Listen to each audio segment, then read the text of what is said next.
Ray Hamilton was arrested and sentenced to 342 years in jail. After a second trial for murder, he was sent to the electric chair.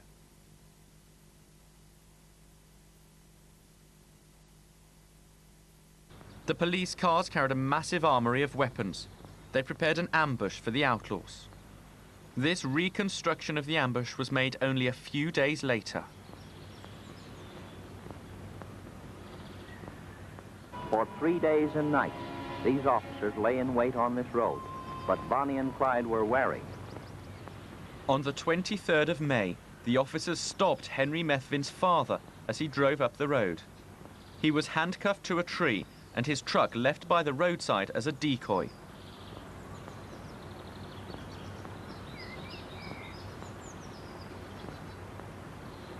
On the third day, a tan-coloured Ford V8 turned into the road. It looks like a car, fellas. The police recognized Clyde as the driver.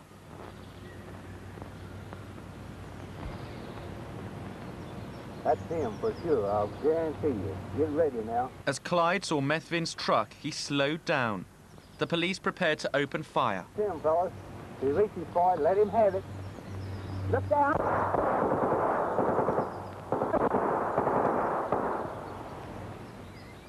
The car stopped, riddled with bullets. This film, taken just a few minutes after the shooting, is not a reconstruction. Here is Clyde Barrow and Bonnie Parker, who died as they lived, by the gun. Bonnie is seen leaning against Clyde. Clyde was a master gunman. Seldom did anyone ever live when Clyde got the first shot. There were a pistol and a shotgun ready on the floor of their car, but the ambush had taken the couple by surprise. Within hours, sightseers were traveling to the ambush site. A procession of more than 50 cars escorted the shattered Ford to the police pound. Here, it was put on show. A fence was set up to stop souvenir hunters. They'd already tried to rip parts off the car and seize bits of Bonnie and Clyde's hair and clothing.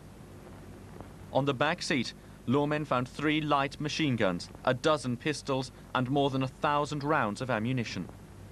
Bonnie and Clyde had had no chance to return fire at the ambush, but both of them had guns close to hand. 107 rounds had been pumped into the car in less than 2 minutes. Their bodies had been riddled with about 50 bullets each. The bodies of Bonnie and Clyde were displayed to prove that they really were dead. Bonnie was visited by 40,000 people, Clyde by some 30,000. Frank Hamer and the men who'd hunted down the couple became national heroes. There was chaos at the Arcadia funeral home when people rushed to see the famous corpses. Clyde's coat was exhibited. It had 40 bullet holes from the ambush. His gun was also shown. Close examination showed that it had 7 notches, 1 for each man he had murdered.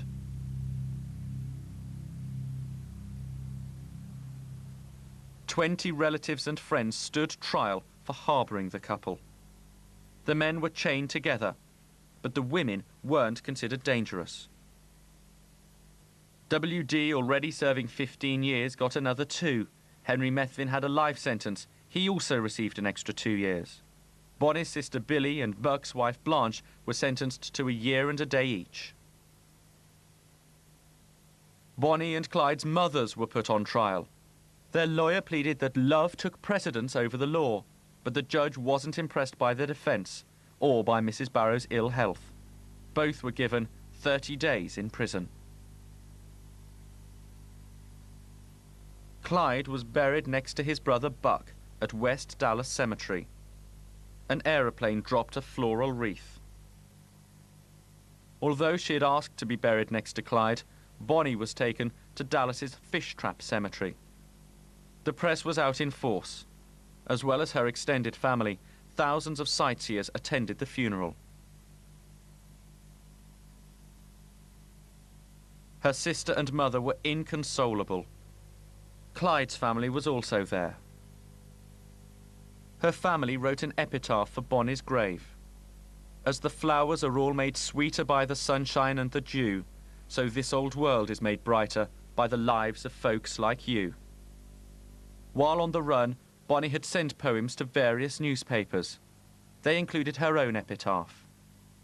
They don't think they're too tough or desperate. They know that the law always wins.